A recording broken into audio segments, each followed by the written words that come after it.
Hey guys, it's Heather from Knottywood Yarn. We're a small independent yarn dyer in the Panhandle, Eastern Panhandle, West Virginia.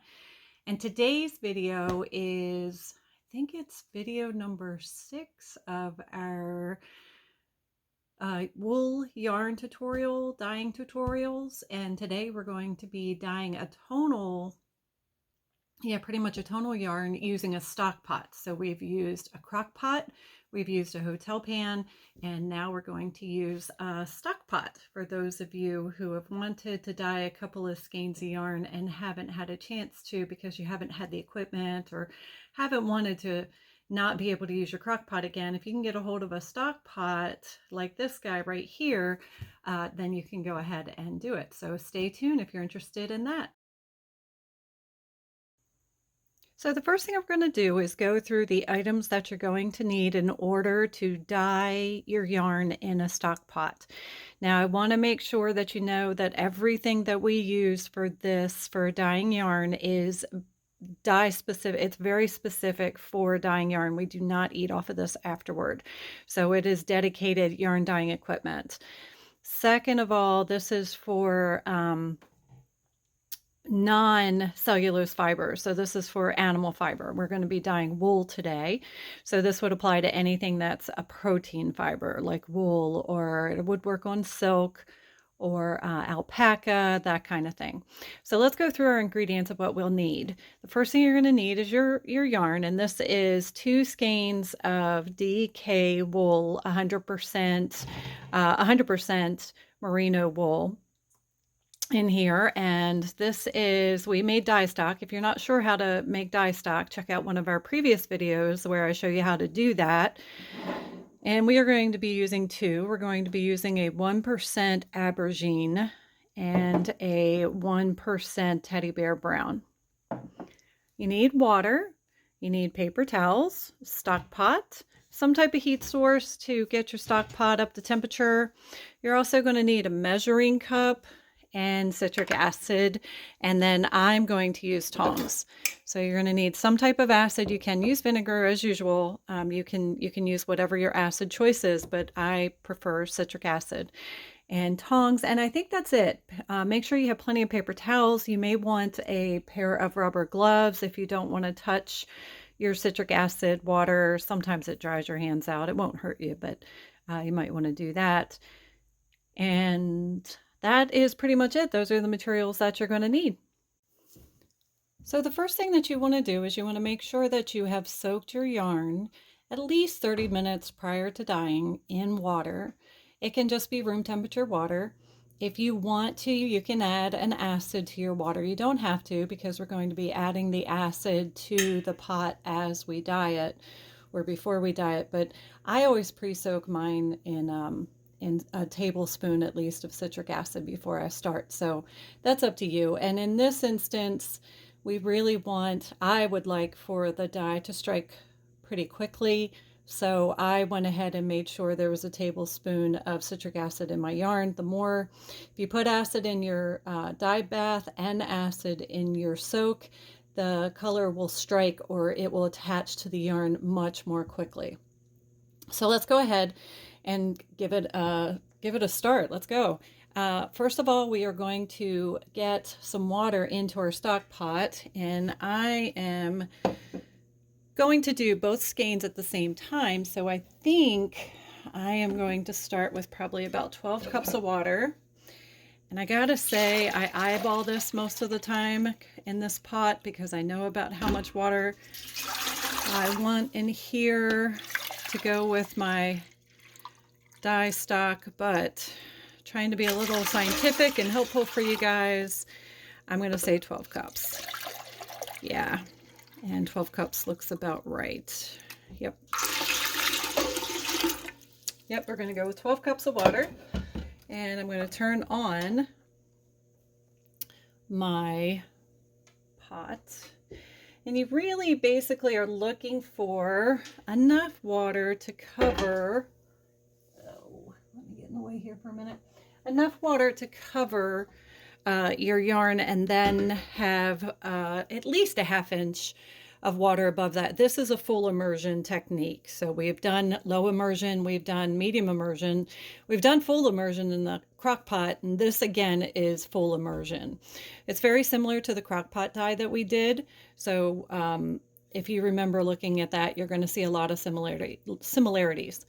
So we have our water in here. Let's go ahead and add, as the water is coming up to temperature, about a tablespoon of citric acid.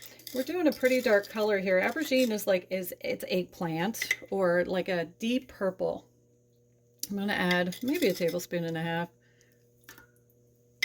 of citric acid. And our water, what we're looking for is for it to come just before a boil. We don't want it to boil. We just want it to be hot enough so that we can get the dye to set into the yarn. Now I've had my yarn soaking for probably about 4 hours. And like I said, you only need to soak it for about 30 minutes. And quite honestly, I don't ever soak my yarn for 30 minutes. It's all you have to do, but I usually let it soak much longer. It just seems to work a little better for me. Now, we talked before a lot about our dye stocks and our percent solutions. And for this, I want a deep, dark color. So I have aubergine here, which is a dark color. Let me show you guys. I don't even think you'll be able to see. There you go. You might be able to see a little bit what color it is. It's a really beautiful purpley, burgundishy, basically eggplant color. Now what I'm going to do is add a little bit of this is a dark brown, so that it can bring out more of the browner tones in this, because I would like my color to not be as bright. It's not really a bright color, it's the wrong word to use. As purple, I guess, as this can be, more on the blue side. I would like to add a little bit of brown to it so that it will kind of bring the color more to the brown side and make it more of a deep burgundy-ish color. So it'll still be on a purple, but it'll just be a little bit more of a burgundy purple. So we're going to go ahead and figure out how much I'm going to need of this. Now I have 12 cups of water in here. I want a very, very deep color, 1% dye stock solution. So I am going to go with, I think I'm going to start with a half a color of 1%. Yeah, because we want to make sure, I like to make sure it exhausts as well. I don't really want any left over. So I'm going to go ahead with probably a half a cup. So we can go ahead and actually do that. This guy, I just want to check and see. Yeah, no, he hasn't crashed out. I haven't used him in a while, and he's just been sitting over there. And that's kind of what gave me the idea for this, was to go ahead and use up some of this. I lost my measuring cup. Oh, he's hiding underneath my camera holder. So here I have a half cup, and I'm going to go ahead and put a half cup of 1% in here, and I'm going to put it into the water and stir it around. That's a lot of color in there, quite a bit of color, so should be good. Now we are doing 2 skeins. So remember, when you're trying to figure out how much dye to put into your pan or your pot, you want enough to penetrate 2 skeins of yarn. So you have to think about that too. And it really is sometimes just trial and error. And you can always add more. That's the beauty of stock pot dyeing, is that if your color is coming out lighter than you would like it to, you can always add more into the stock pot and then have that strike to your yarn. So that is a plus. So I'm going to go ahead and set this over here. Now, like I said before, I want to add a little bit of the Teddy Bear Brown to it so that I can kind of tilt the color a little more on the brown side and not on the red side. It's kind of takes it more to the red side actually instead of the blue side. Let's say that. So I am going to go ahead and measure out probably about a 1/4 cup of Teddy Bear Brown. Now these measuring cups have little marks inside of them that give me another 1/4 cup, so I'm going to do that. So there is going to be a lot of color in this pot, but like I said, I really want a deep color. Now if you want a light color, then you would go ahead and make sure that you use a lot less dye. You can always add dye. That's the rule of thumb. You can always add dye to your stock pot or your crock pot or anything that you're dyeing with, but you can't take it out. So it's a lot easier if you start with less and then work your way up to more. So we have our dye in here, we have our acid in here, and now we can go ahead actually and add our yarn. So I am going to put gloves on so that I can go ahead and get our yarn out of its soak and put it in here. So I'm just going to get this guy, and I am going to squeeze out, oh my, what happened here? Okay, squeeze out as much water as I can. And I'm not going to put him in the pan, in the pot yet. I would like to put them both in at the same time. I want to try to get as uniform as I can a color on both of these. I am going to be using these guys for a project for myself. So I know exactly what I'm looking for in this. And then I'm going to squeeze this guy out. Okay, like I said, it's 100% merino wool, DK weight. So we have 2 skeins, 100 grams each.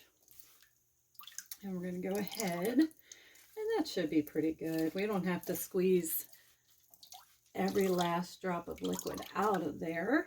I'm going to go ahead and do that. Okay.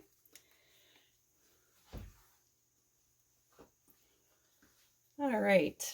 Now we have our yarn squeezed out and ready. I'm trying to tidy this one up a little bit. All right. Now I'm going to fold them in half and hold them. Try that again. Again, because I'm trying to get as uniform as I can and get them in the pot. I am just getting these guys. There we go.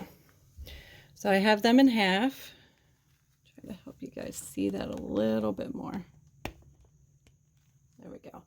Okay, so I'm holding them in half in my hand, and I'm going to go ahead and get these guys into the pot.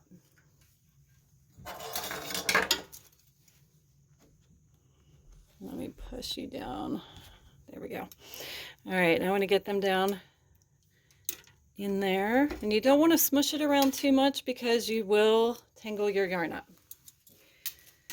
So we are going to move them just a little bit to make sure we get all of the little places, all the little nooks and crannies.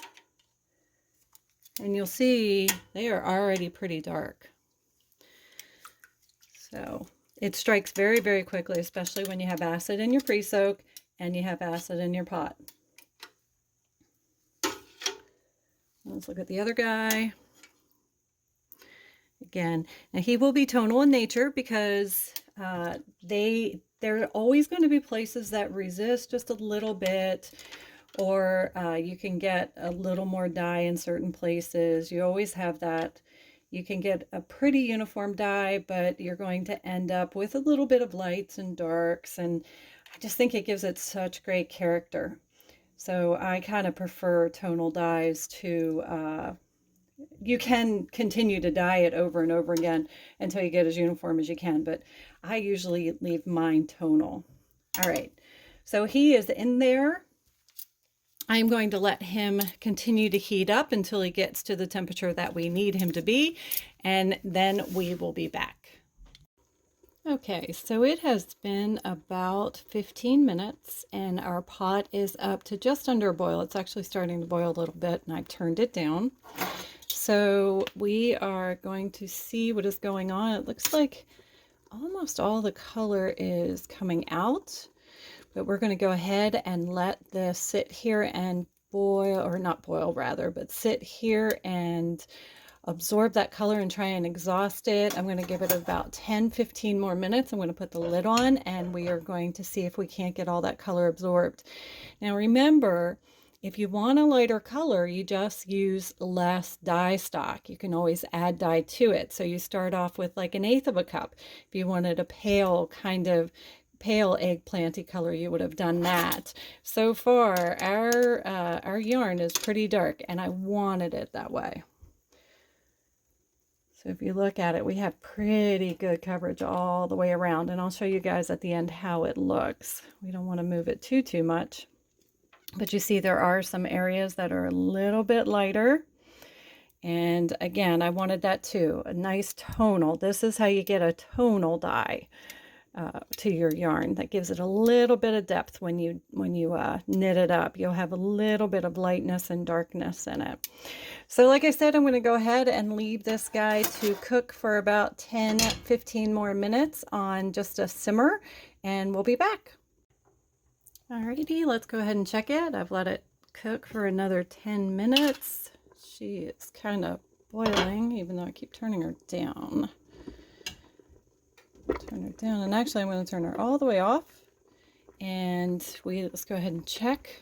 Sorry for the steam there. Go ahead and see what we have here. Looks like we still have some color in the pan, in the stock pot. So what I'm going to do is, like I said, I'm going to turn her off, and then I'm going to go ahead and just let her cool sitting right here, and we will see what she looks like when it's cooled off. Okay, so this guy has sat overnight. He is perfectly cool, and we're going to go ahead and take him out of the pot and get him rinsed off. If you look in the pot, you will see, like I said before, reds, pinks, any of those have a hard time exhausting. So sometimes you end up with a little bit of color left in the pan. This one, not too bad. So when we go over, you will probably see that it will have a little bit of color coming out of it on the first couple of rinses. So we may have to do a little work. But if you can see the color is really, really nice. Look at the nice tonals we have. We have light and dark, and once we get a little bit of the liquid out of here, you'll be able to see it a little bit better. Okay, so we're just going to go ahead and use room temperature water. And I have a little bit of Centropol here, which helps with the bleeding, especially, like I said, with red. If you don't, just any clear dish liquid will work fine. But it does help stop the color from running. I'm going to go ahead and put a little bit of that in here. We're going to squish it around and see how we do. And I can already see color coming out of it. So we're definitely going to have a little bit of bleeding going on. And let's see what we have. Oh, not as bad as I thought. We got a little bit of color, a little bit of pink in there. Go ahead and rinse that out. So what you do is you just continue to rinse it until your water runs clear. So sometimes it takes a couple of times, and sometimes it takes a little bit more. So I will go ahead and keep rinsing until the water runs clear, and then I will come back. Okay, here we have it. It's not dry, but it's been completely rinsed, and the water is clear. We have most of the liquid out of it.